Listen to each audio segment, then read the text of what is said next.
everyone for choosing this session. I'm absolutely delighted.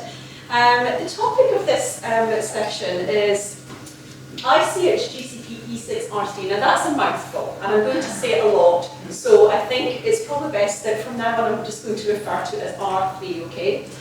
And this is all about risk expectations versus reality. So what do we mean by all that? Well, in order to introduce the concept, I'm going to step outside of clinical trials just for a moment and use one of my passions, which is sailing, as an example.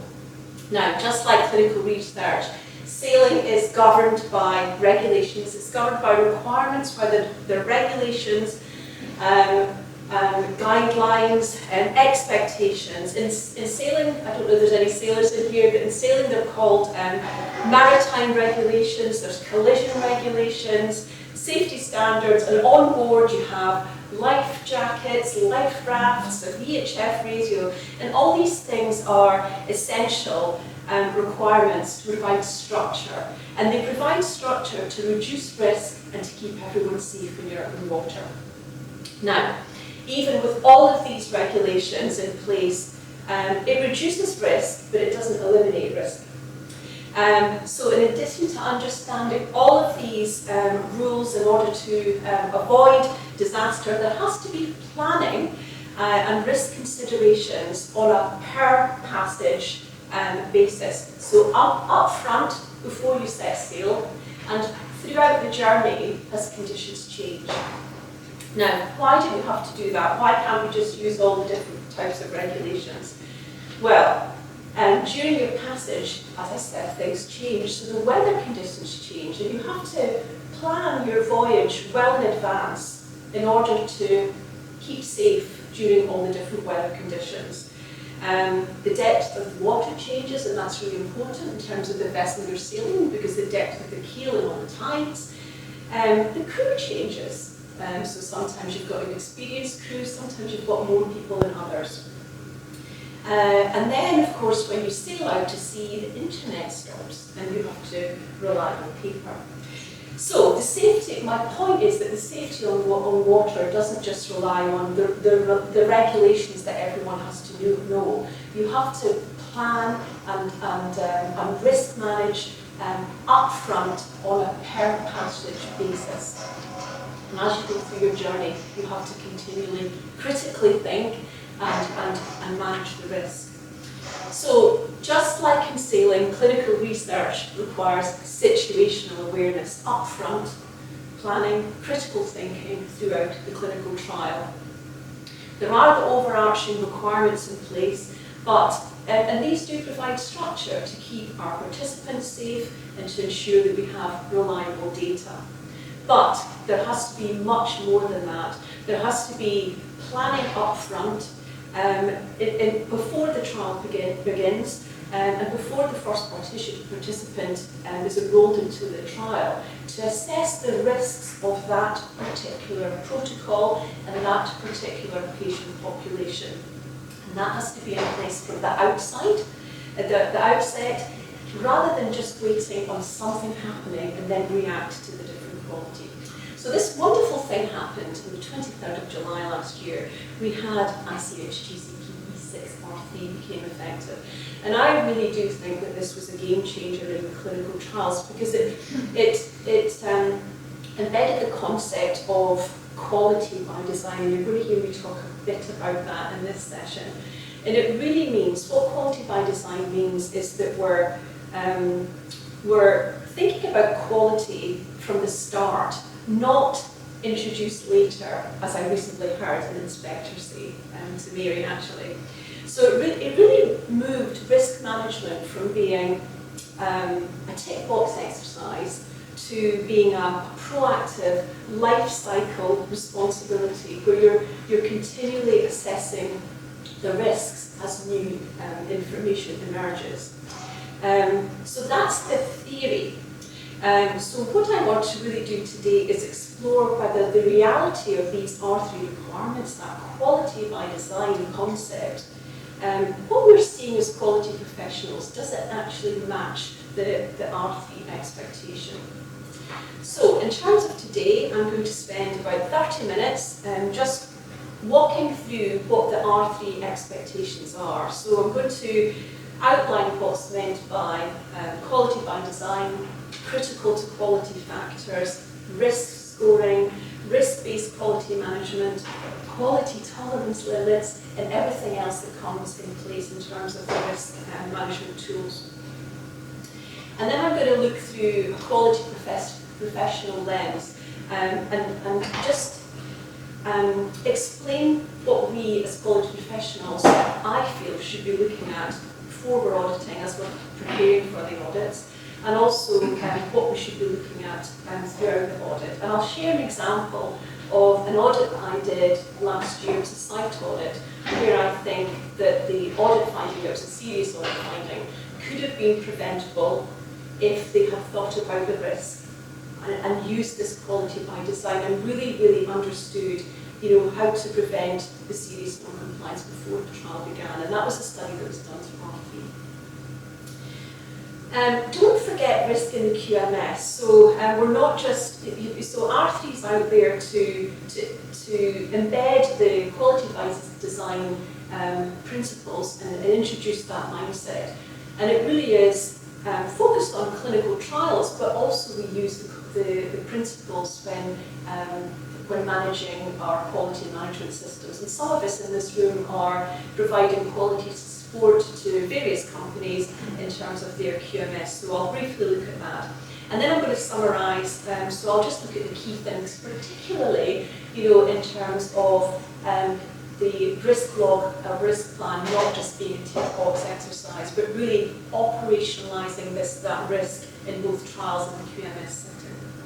And then I'm delighted to say that you're not going to have to listen to me for the full hour, because you're lucky enough to have two other experts in the room who are Belinda, stand up Belinda, and Mary. And what they're going to do is they're going to join me to really think about, if there is an effective risk log in place, will that eliminate all the serious non-compliance? Or are there situations where it doesn't matter how good the risk log is, you're still going to get serious non-compliance? So now I just want to point out here that we may run out a bit of time, because Mary and Belinda are going to be sharing several examples of quality issues. It doesn't matter if we run out of time, because there'll be another session where the PP folks are going off and we can maybe get together as a group. But that really is a group discussion, because we would like everyone to interact there. And then I'll just summarise with the key takeaways. And this really step back and think about, what does this all mean for us as quality professionals? Is risk really driving quality? And if that's the case, our roles are going to evolve. It won't be a case of just ticking to say that we've got a risk log in place. We really will be looking at whether, one, that they've got a risk log, but what does that look like, and is it really driving quality within that particular clinical trial? So does that seem okay for everyone? Okay. Now, I want to say that I could talk about non-compliance and the management of it and risk for days. So I've given myself some notes here just to keep focused, because otherwise we'll be here until about 10 o'clock at night. Right. Exactly. I think it's very exciting. So first of all, let's just look at the terminology. We're all professionals here. It might be new to some of you, it might be a refresher, or it might just make you think a little bit differently in terms of R3. So the wonderful thing about R3 is that in theory, quality management is no longer just a procedural exercise. It's end-to-end, risk-based approach to designing, conducting, and overseeing the clinical trial from the start and as it goes through the trial, as new information emerges. So the risk planning and the risk log really needs to be fit for purpose. Now, some of you might be thinking, hang on a second here, all of this was introduced in E8 R1 a few years ago, and you're absolutely right, it was. But I think E8 introduced the concept, but most people in clinical research focus on E6. And so I think what incorporating that requirement into E6, I think, has really change people's mindsets, or should be changing people's mindsets. And it really is operationalising the quality by design concept into GCP. So, under R3, quality must be designed from the outside. And the essence of quality by design is really, it just really means that we're anticipating what could go wrong from the outset. So before the trial begins, and embedding the correct controls in place at the design stage on a per protocol and on a per population basis. Rather than the old way, which was start the trial, cut and paste from a previous protocol. If anything goes wrong, then we react to the quality and we manage it that way. So that's what quality by design is all about. And the first step is identifying the critical to quality factors. Now let's just take a step back. The two principles of GCP are participant protection, reliable data, so the data integrity. In R3 language, that's all about protecting the rights, the well-being and the safety of the participants, and ensuring that the reliability of the results. So quality by design should be implemented to identify the factors, which is the data, the systems and the processes, to ensure the trial quality. So that's what a critical to quality factor is. And then, so that's one bit, so you're identifying, what really matters in that particular trial to ensure that the participants are protected and that the data is reliable. That's the critical to quality factors. And the other part is the risk. So what are the factors that are really threatening the critical to quality factors here? What's the risks that are threatening that integrity? So that's the two things that really have to be considered in quality by design. So, as I said, the critical to quality factors are the processes, the data. Don't forget the systems. We always say to me, don't forget the systems. And if they're compromised, then it's going through poor quality design or poor conduct. Then that's going to affect your trial outcomes in terms of the data integrity and the participant well-being. And these should be considered on a per trial basis before the trial begins. So quality by design is really gathering that information to understand what these critical to quality factors are by working with all the various stakeholders and determining these. And then assessing the risks. Now, in terms of assessing the risks, you're identifying what's going to threaten these critical to quality factors, what could go wrong in the clinical trial. And part of R3 is actually ensuring that you have risk factors in place to determine whether it's a high, medium or low risk. And one of the key things in R3 is really to ensure that you're focusing your resources on the highest risk. So whenever we're looking at risk logs, it should be clear how we've determined what's the highest risk. Another term that you might hear, or you will hear, are the quality tolerance limits. So these are really the early warning signs to identify that there's a problem at a systemic level. So they're really in place to define the level of deviation that's acceptable before you have to start investigating why there's a problem. So that's the quality tolerance limits. And if you put that all together, you end up with a risk plan. So you've got your critical to quality factors, you've got your risks, you've got your risk rating, and then you've got how that's going to be monitored, what your quality tolerance limits are, how it's going to be escalated, and who owns the whole thing. So it's managed as a whole plan. Any questions about that? So when I was... Yeah. Sorry. Okay. You jumped. Well, okay. So I remember touching airboat. The phase one crisis, you know, in Northwood Park, it was 2006, 2007. So how does this framework identify, you know, this type of risk? I think, if I remember, the healthy volunteers were dosed with quite a large biological molecule 10 minutes apart. And when the initial volunteers started exhibiting symptoms, inflammatory symptoms, it wasn't stopped. You know, the investigator tried to phone, the principal investigator couldn't get through, whatever, and so the protocol continued. And it was a cytokine storm, there was vasoconstriction, and people lost their limbs. So how, because it's great to have a framework, but how, you know, is there guidance within that framework to identify key risks that are relevant to the type of molecules we investigate? Yeah, so it has to be done. I think this is the problem in the past, is that we've seen risk logs, but they're very generic.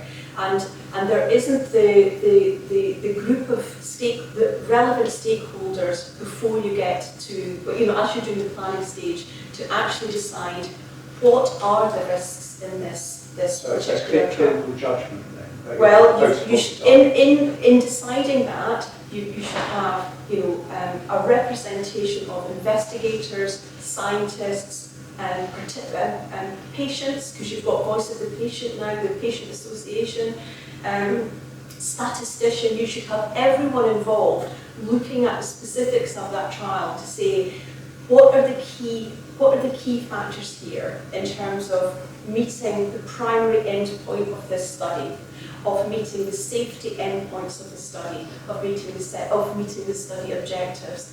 What could go wrong? And I'll share an example. It wasn't a phase one, but it was an example where patient safety and patients' well-being were put at risk because they didn't consider that up front. So you want to, and I was just about to go in, so when you're, as quality professionals, when we're auditing, you know, in the past, I used to hear people say, Phyllis, don't worry, we've got a risk log. But a risk log doesn't mean to say that risk has been properly evaluated. I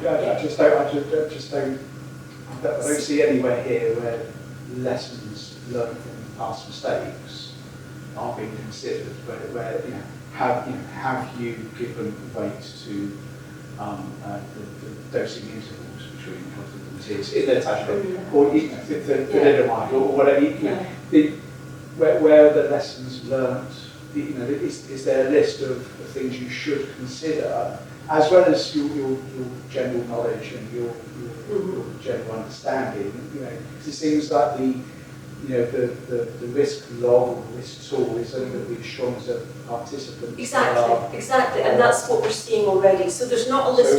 But for me, it would be really good if there was. Because I know you mentioned cut and paste with previous, but so sometimes, you know, bringing those lessons forward, you know, as a minimum, what you should consider might be. Yeah, and I think that's where our roles as quality professionals need to come in. So, before I start my audit, when I'm at the planning stage, I look at the risk log. First of all, is there one in place before the study started? Because they're still coming in, you know, well down the line. So number one, is that the place of people being trained in it? Who was involved in actually deciding? And what you're talking about is very specific to the, you know, for that particular phase of the study, for that particular study, what's the protocol saying? And really, really getting everyone involved. People have had lessons learned, you know, that's been involved in before, you know, can we put a really good risk plan in place? And then when I start auditing, if I pick up issues, I go back to the risk log. Was the risk? I don't want to take over the session. I just, you know, it's just from that time, the industry was shocked, and everybody agreed that the interval dosing needed to be controlled better than the protocol. That lesson's kind of been learned somewhere in the last few decades. Been lost, sorry, in the last few decades, and I just don't see. So this regulation came in last year, and I think the whole session is about, you know, have we learned? You know, are the requirements being translated into, you know, because the whole point of this is to reduce serious non-compliance. But where I'm coming from is that this gives you the risk law, what should be in it. Every company should have a procedure on risk to define the risk, but it has to be on a per population, per protocol basis.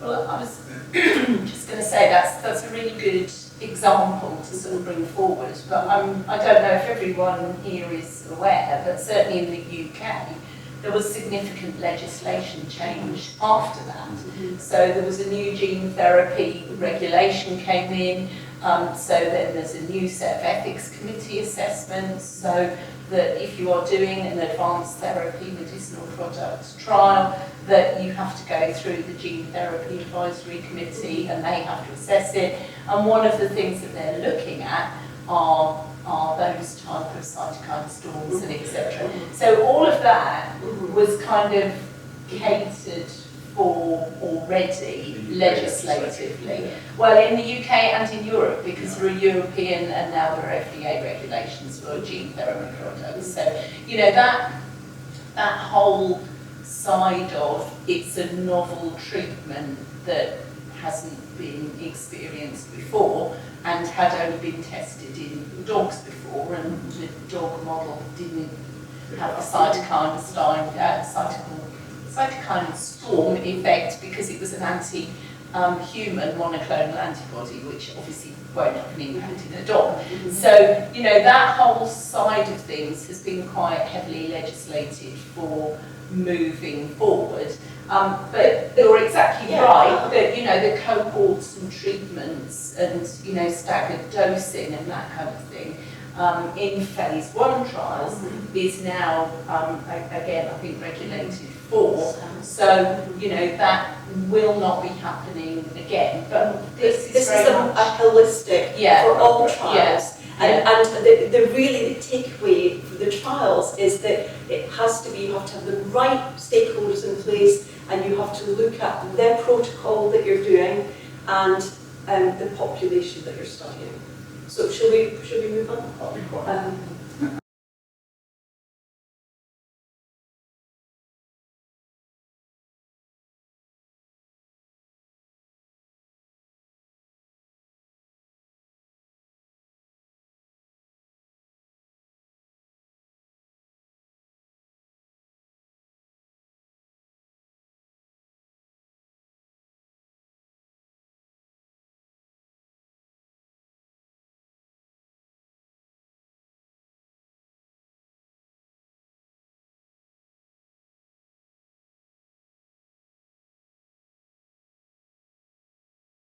About what service is that organisation delivering, and within that service, you know, their procedures and their systems and their processes have to comply with the regulations. So within Sagittal, we're developing our QMS, which is our critical to quality factors, and we're just going through the process of understanding what's the risk to Sagittal of something going wrong, so that we, as independent consultants, don't deliver a quality product. So we're going through that process of going through the risk log, risk rating it, putting our mitigations in place, putting our quality tolerance limits in place, and of course that then gives us the metrics to discuss in the governance teams moving forward, and how we're going to monitor it, how we're going to escalate it. This is another AI one, and who owns it, that should be in here. Okay? So, summary so far. How are we doing for time? Oh gosh, we're running out of time. I'll come back to you in a second minute. So, I think the summary so far is, as I said, you know, I've been auditing in the past, and you know, colleagues have said, we've got a risk log, that's fantastic. And I think we have to start kind of looking through a slightly different lens, because the existence of a risk log isn't evidence that there's effective quality management. So, as professionals, I think we need to start, you know, looking at the risk log, understanding, is it fit for purpose for that particular trial? And that's the key, you know, because, you know, trials are all different. We have to make sure that they're identifying the correct critical to quality factors that they're identifying the right risks, and it's being actively monitored as the trial goes on, because new information will come in, and it might mean that you have to tweak the risk log. In the risk logs that I've seen, if you're lucky enough to have one and they're generally generic, they're not actively monitored, so they're not looking at it on an ongoing basis, looking at the data that's coming in and then tweaking it to make sure that at the end of the trial the data is reliable and that participants are being protected. So we've got a little bit, we've got a quarter past, haven't we? Right, so what I'm going to do is I'm just going to hand over to Mary and Belinda just to share a few examples of where of non-compliance, and we want you to think about whether if a risk log was in place and it was fit for purpose and it had all these elements in place that we've talked about, would that have prevented a non-compliance? Okay, and I think we'll do until 10 past, and then I'm going to sum up with just some key takeaways. Now, there is a session later on that we can come back and discuss more examples or continue the conversation. But I'm going to ask Belinda and Mary to come up, and I'll go on to the first question. Yeah, you can, yeah. So, I'm going to share, is everyone happy to do that? Yeah. Any questions before we go on? Sorry, I don't get very focused, so right, so here's the first question. Do you want to go over that now? So, what done is pulled together some examples of issues that we've seen from audit findings, mock inspection findings, and just dressed them up a little bit, because then we thought we can have a look through it, everyone can get together, have a chat. This is really a discussion for everyone. It's not a session that I'm going to lead, and Phyllis is going to lead, Belinda. But so if you just read through this. So this was, this is a common one. We've seen quite a lot recently. Yeah.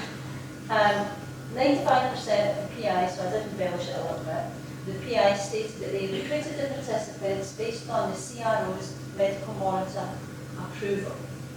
The use of pre-eligibility checklists that were generated by the CRO using their template required the medical monitor, the CRO's medical monitor, to approve each participant based on the medical monitor's review of the participant's source data.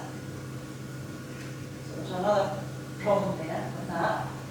The CRO's templates were included in the CRO's QMS, as I said, so it's part of the routine process for the CRO. And it wasn't until we looked at the CSR that this issue cropped up. The informed consent didn't describe the fact that the patient's source data was being transcribed and sent to the CRO. And the delegation log also didn't indicate that the PIs were actually essentially delegating this task to the CRO. Just another thing I thought would go in there. So one of the issues here is really about the source data. What was happening was you could often have these templates and they say eligibility criteria 1, 2, 3, 4, 5 and so on. And then the investigator can annotate what the data is, what the support information is to support that eligibility criteria. But in this case, you have got patient source data, lab reports that are being scanned and sent as well. So there's a GDPR aspect to this as well. So I'll just give you a minute just to read through it. So Mary, can I just clarify, so these patients, we're not talking about protocol waivers here, we're talking about, or were the patients actually eligible?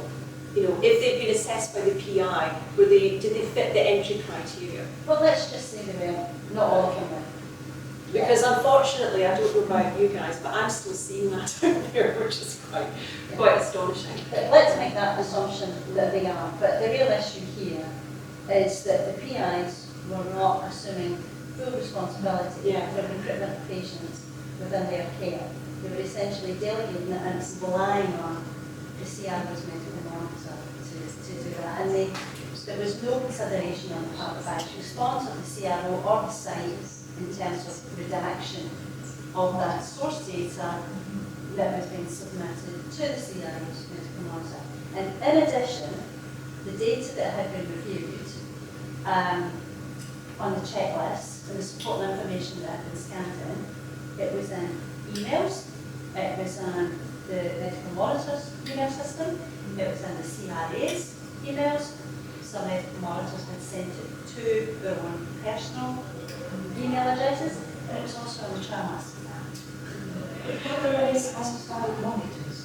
Yes, we have to assume monitoring was. So the question is, would a well-designed and fit-for-purpose risk log have prevented this issue? Or is it a bigger... This is a systemic issue with the COOs. It's obviously their standard cut and paste Sort of. procedure. I think it's everyone that's involved. I think it should be PIs because they don't understand the responsibility. The medical monitor, they don't understand the responsibility. When we interviewed the staff or the team who were involved about the issue, there was a lot of care in the part of the medical monitor of the patients. They saw those patients as their patients and they cared for them. But we had to explain to these professional medics working in the CRO actually your role as a CRO as a medical monitor. You're not a primary care physician. But there was care there, so we can't take that away from you. We have to respect that. But there was a misunderstanding about what your role was. We've seen that too. It's quite common. That's Yeah. yeah. Yeah. Having medical monitor in the end takes the responsibility and the decision and it's, or even all the steps. Absolutely. The decision of the PI, and then the PI becomes, doesn't speak up, because in some countries also, we've seen that the PI will do what they've been told to do. It depends on the country, and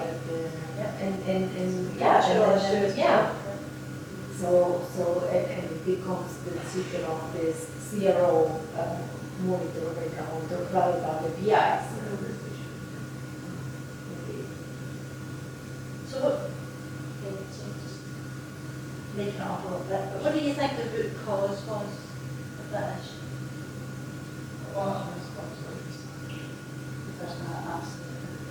It's a design issue, it's not a risk, it happened from day one. It was an issue before you even had the risk log in place because of the design. The issue is that no one flagged up the use of this term approval and what that actually means.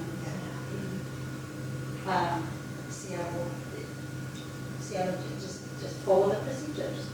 But so you've got the CRO, you've got not just the operational people in the CRO and the monitors, but you've got the CRO's QA who are looking at procedures and so on as they go through the quality management system review process before they implement them. If you've got, I know you were saying you potentially made that figure up 95%, but if you've got a significant systemic number of PIs doing this, there must have been something in the protocol that said that this was the way. And then that delegation log, if it's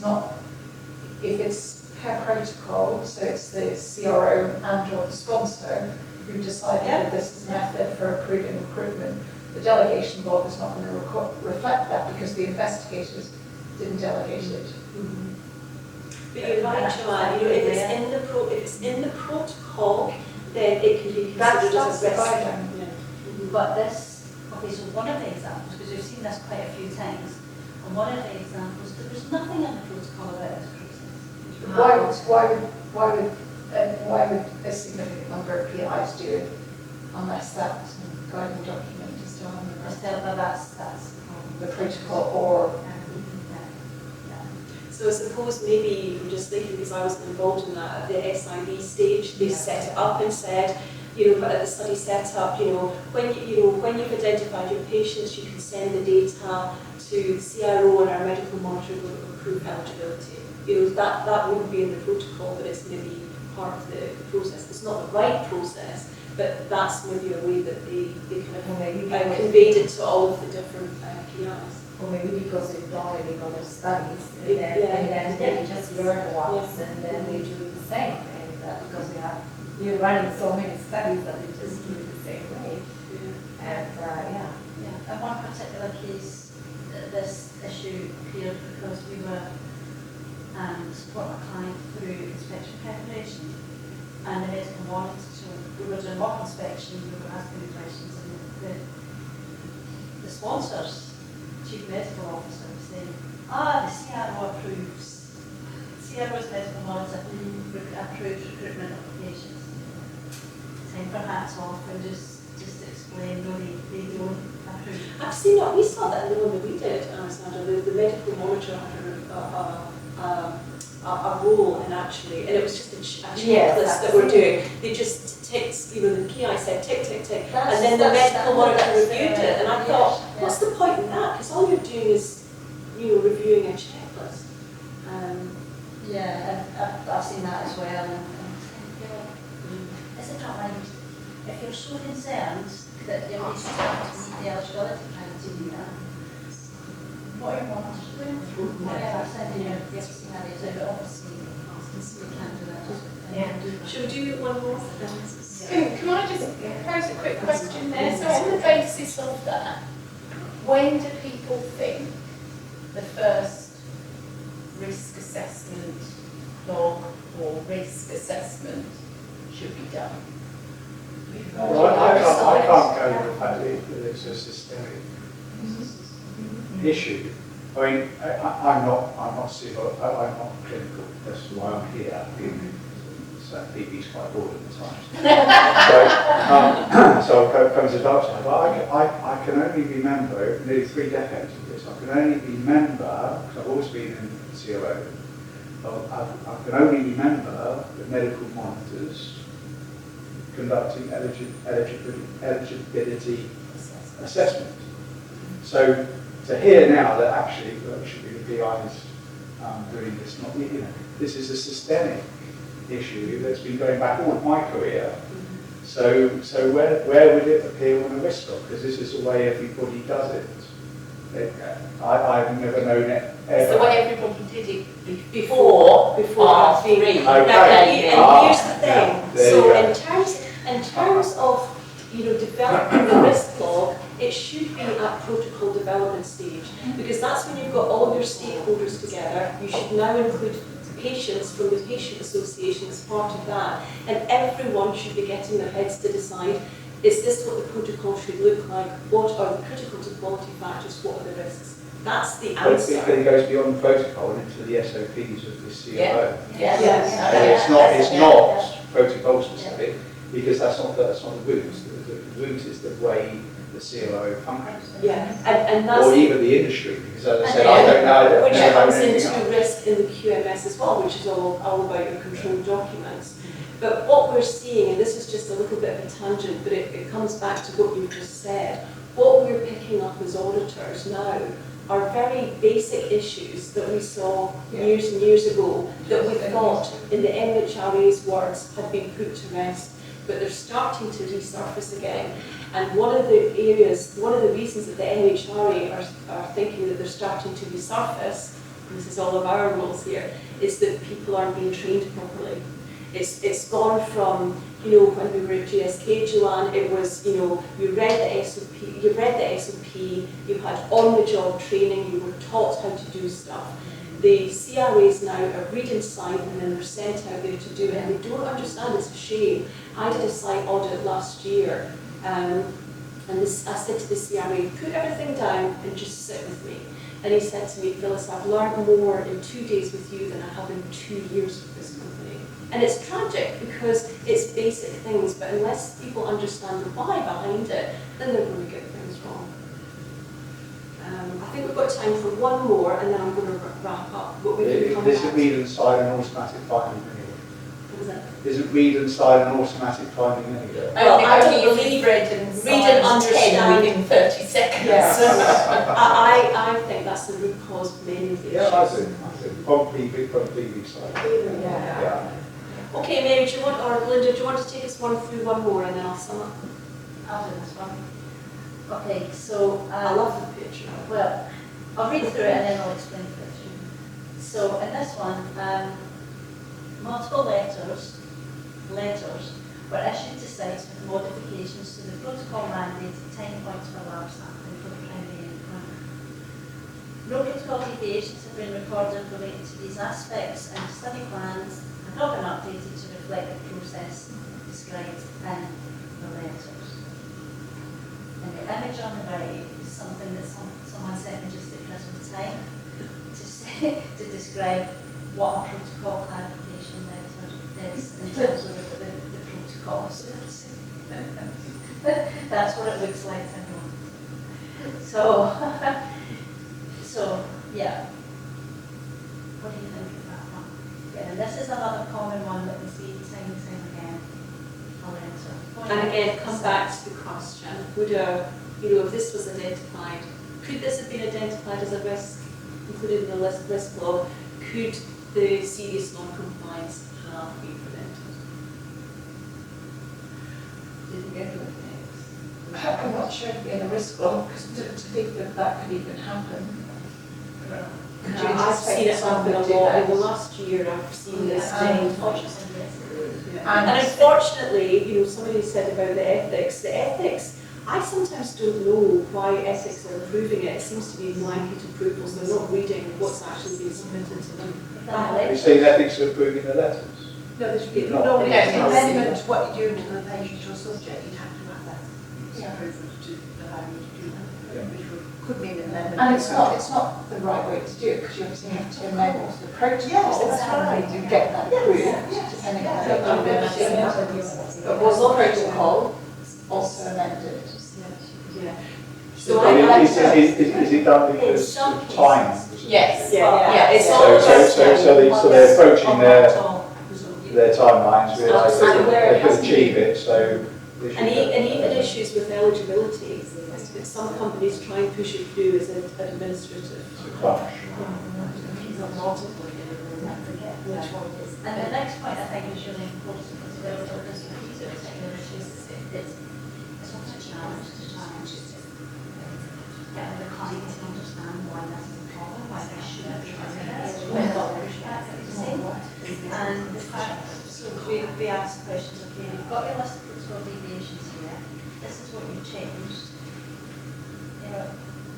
There's issues, there's patients here where you don't have any protocol deviations, so you tell me what should it be?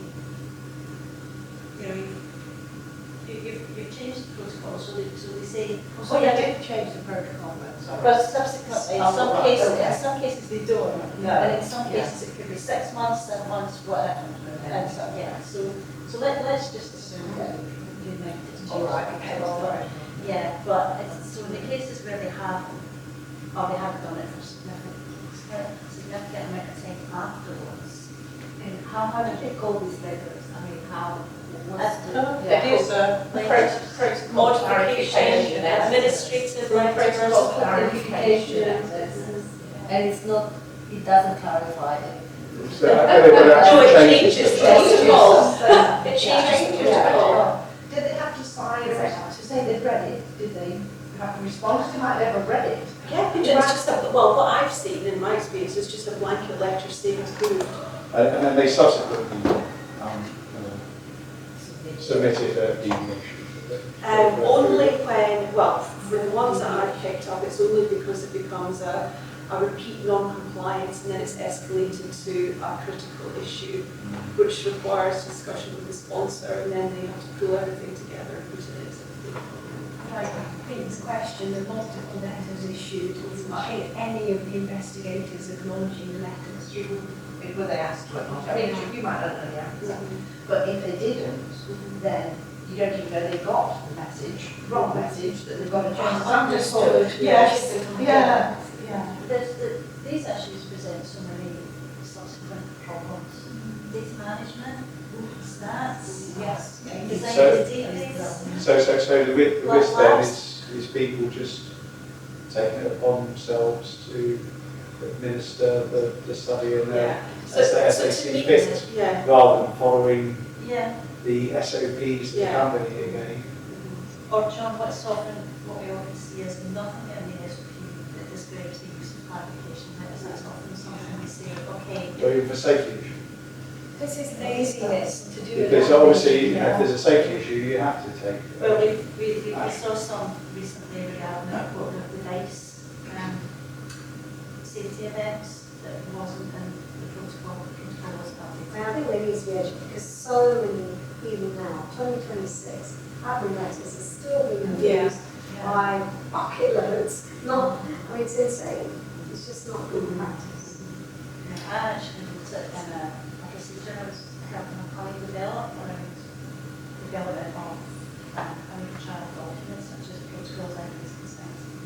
Put a paragraph in to say it's client X's position that this does not happen, and we received quite a lot of pushback. Say, oh, if we want to change something and it's really urgent, and we say, well, because that's an urgent safety measure. If that's an urgent safety measure. So we've touched on a couple of other risks there. One is kind of at the QMS level, outside the clinical trial level, is the SOPs not being followed, or gaps in SOP. Okay, I'm just very aware of the But would that be, again, go back to my earlier point, wouldn't that be a standard risk? That yeah, so you- that's a you QMS. plug into, So yeah, you know, rather than starting, that's why I can't get in my head. It's things like starting with a blank page every time we put this risk manual risk doc together.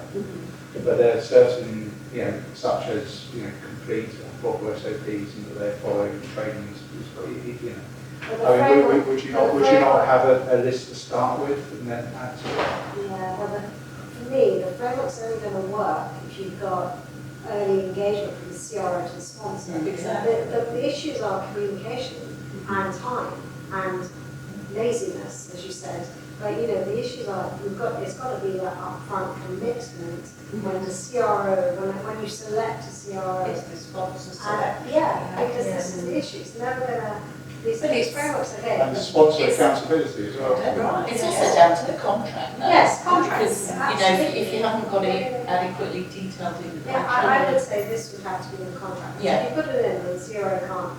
I mean, right now, there are things being put into contracts around AI. So I think this is a great way to make the CRO change their processes. yeah. But equally, there's a lot of sponsors out there who are so small and find They it don't have, so difficult to grasp that they often say, can't we just use the CRO's risk management strategy? Can't they do it for us? We give them the protocol and they can do it for us. And you're saying to them, no, they don't know. Well, they don't know the molecule, No. do they? So to come back Yeah, to come back to to your that. point about Yeah. an anti-human monoclonal antibody, if the CRO don't have prior experience of that, they've got no idea what might be. Especially if that's in a different generation. Yeah. It's gone. Yeah, It's gone. right, yeah. It's gone. Yeah. Good, and I think, as professionals, we are here to educate, the CROs, the larger ones, the smaller ones, so that they understand what their responsibilities are. But I know what happens is that, when teams, study teams, get to the end of a protocol, get to the end of a study, and they start a new one, they just carry over what they did before. Yeah, and And they don't They know relearn. lessons They don't learned. relearn. Yeah. So the fact that R3 has come and gone Mhm. and been implemented, they'll still carry over unless something tells them not to, and to actually intervene. and lessons learned should be built into their procedures. So I think, Bob, I'm just aware of the time. So I think, we've explored what R3 expects. Having a risk log nowadays isn't evidence that there's appropriate risk management. And I think as quality professionals, the role is evolving. This is the expectation, so we need to be thinking, right, what do we need to check? How can we help people understand? So, ensuring that there's a risk log in place as they're developing the protocols. So look at the dates on the risk log. Ensure that people are really trained on that in terms of what it really means. Is it fit for purpose in terms of it being aligned with protocol and population? And when we're auditing, really ensure that it's truly driving quality, that it's being managed on an ongoing basis. And if we're picking issues up at audit, go back to the risk log. Was it picked up as a risk? If not, why not? Do they have a risk procedure? Why did they not pick this up?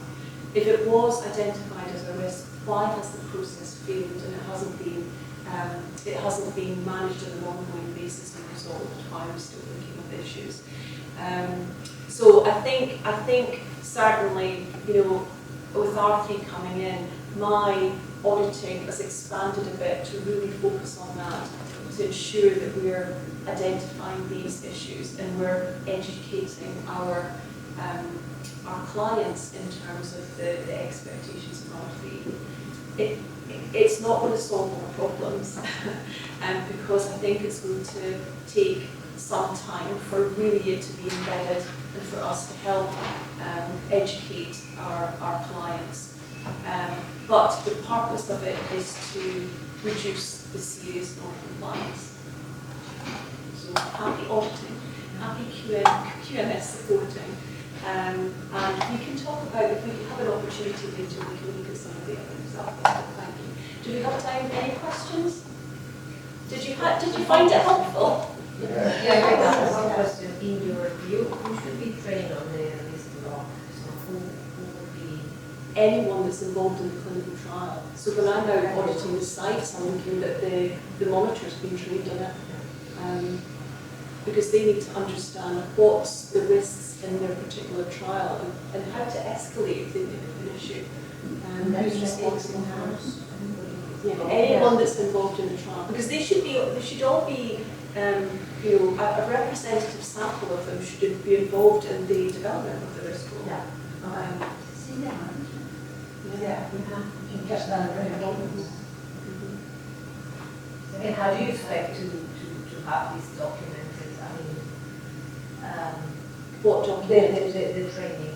The training should be in there. So there should be a procedure on risk, which should be trained in, and the study level training, there should be the training on the risk log. I've actually seen that, which is really nice.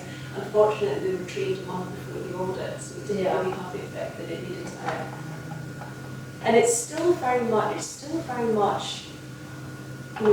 I get excited if they've even got a risk log when I go in, despite it being a requirement. I've once seen a very well documented risk log where they've had all the elements, how they'd arrived at the risk priorities, and then every tab in the Excel spreadsheet was a meeting that they'd had and they revised the meeting. It was very well documented. That was really nice. And I made a point of saying this is a really nice risk log.